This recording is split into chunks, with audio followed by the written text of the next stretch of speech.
आदिदेव नमस्तुभ्यं प्रसीद मम भास्कर।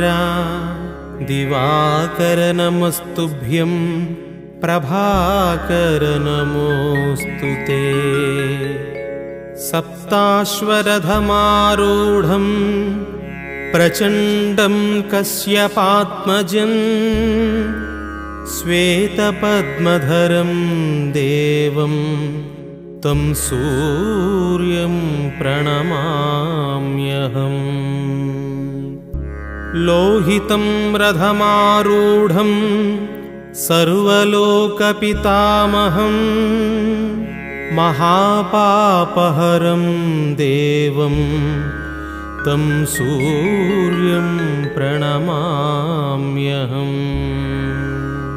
त्रैगुण्यं च महासूरं ब्रह्मविष्णुमहेश्वरं महापापहरं देवं तं सूर्यं प्रणमाम्यहम्।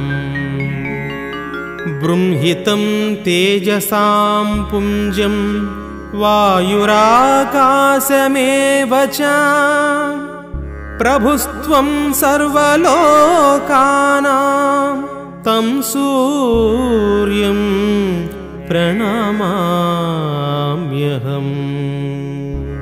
बन्धूकपुष्पसङ्काशं हारकुण्डलभूषितं एकचक्रधरं देवं तं सूर्यं प्रणमाम्यहम्।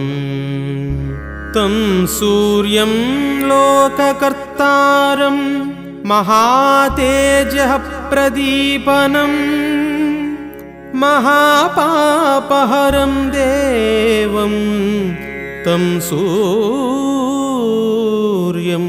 प्रणमाम्यहम्। श्रीविष्णुं जगतां नाथं ज्ञानविज्ञानमोक्षदं महापापहरं देवं तं सूर्यं प्रणमाम्यहम्। सूर्याष्टकं पठेन्नित्यं ग्रहपीडप्रणाशनम् अपुत्रो लभते पुत्रं दरिद्रो धनवान् भवेत्। अमिषं मधुपानं च यः करोति रवेद्धिने सप्तजन्म भवेद्रोगी जन्म जन्म दरिद्रता। स्त्रीतैलमधुमांसानि ये त्यजन्ति रवेर्धिने न व्याधिशोक दारिद्र्यं सूर्यलोकं स गच्छति।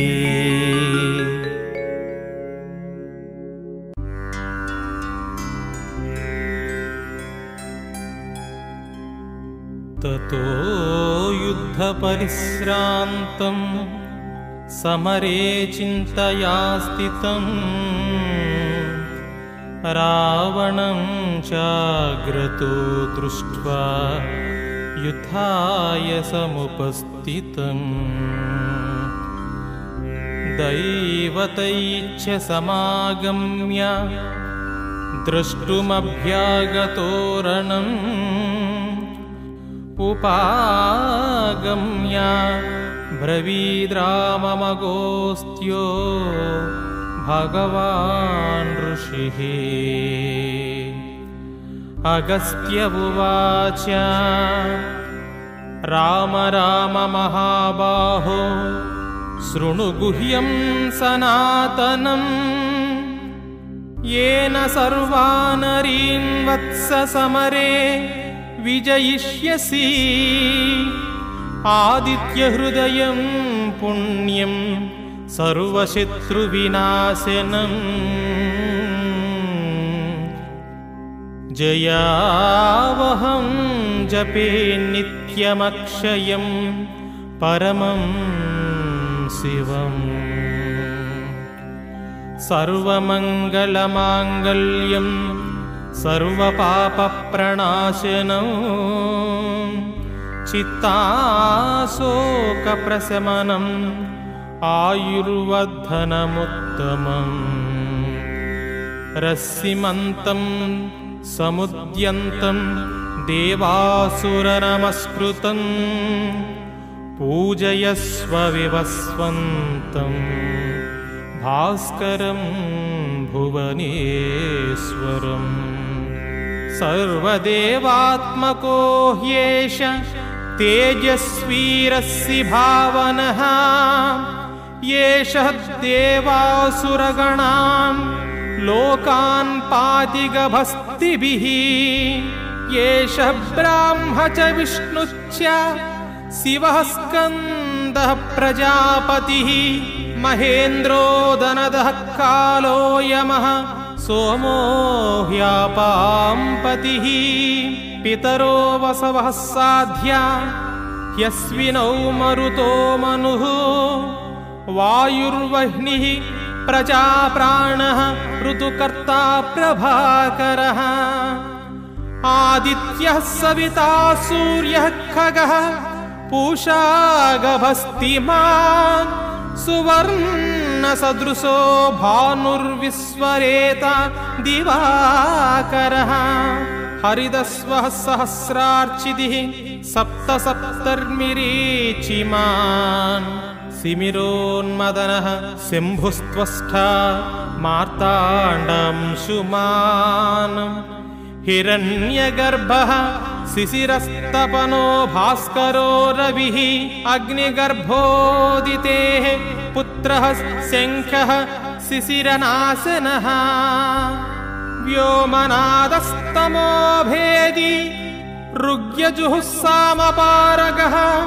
घनवृष्टिरपामित्रो विन्द्यवीधिप्लवङ्गमः आतपीमण्डलीमत्र्यः पिङ्गलः सर्वतापनः कविर्विश्वो महातेजः रक्तः सर्वभवोद्भवः नक्षत्रग्रहताराणामधिपो विश्वभावनः तेजसामपि तेजस्वी द्वादशात्म नमोऽस्तु ते नमः पूर्वाय गिरये पश्चिमायद्रये नमः ज्योतिर्गणानां पतये दिनाधिपतये नमः जयाय जयभद्राय हर्यस्वाय नमो नमः नमो नमः सहस्रांशो आदित्याय नमो नमः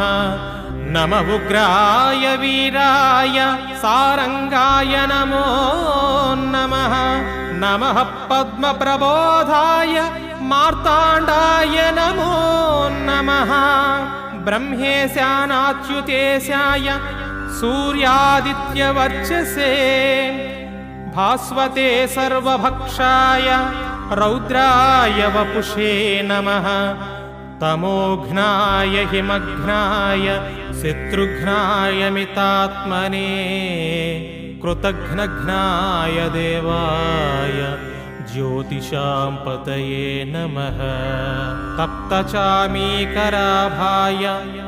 वह्नये विश्वकर्मणे नमस्तमोभिन्निघ्नाय रुचये लोकसाक्षिणे नाशयत्येष वैभूतं तदेव सृजति प्रभुः पायत्येष तपत्येष वर्षत्येष गभस्तिभिः येष सुप्तेषु जागर्ति भूतेषु परिनिष्ठितः येषश्चैवाग्निहोत्रं च फलं चैवाग्निहोत्रिणां वेदाच्च क्रतवच्चैव क्रतूनां फलमेव च यानि कृत्यानि लोकेषु सर्व एष रविः प्रभुः फलश्रुतिः येन मापत्सु कृत्येषु कान्तारेषु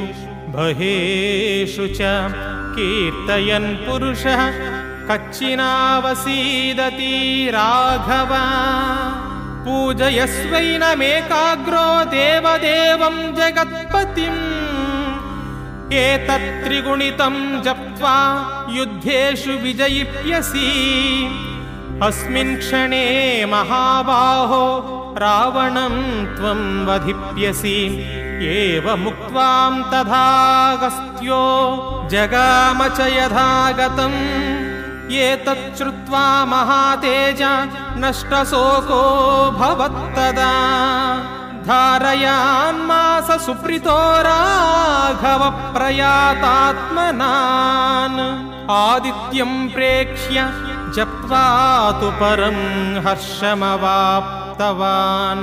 त्रिराचम्य शुचिर्भूत्वा धनुराधाय वीर्यवान् रावणं प्रेक्ष्य हृष्ट्वात्मा युद्धाय समुपागमत् सर्वयत्नेन महतावदे तस्य धृतो भवत् अधरविरवधन्निरीक्ष्य रामं मुदितमनाः परमं प्रहुष्यमाणः निशिचरपति संशयं विदित्वा सुरगणमध्यगतो वचस्त्वरेति इति श्रीवाल्मीकिरामायणन्तार्गत आदित्यहृदयस्तोत्रम्।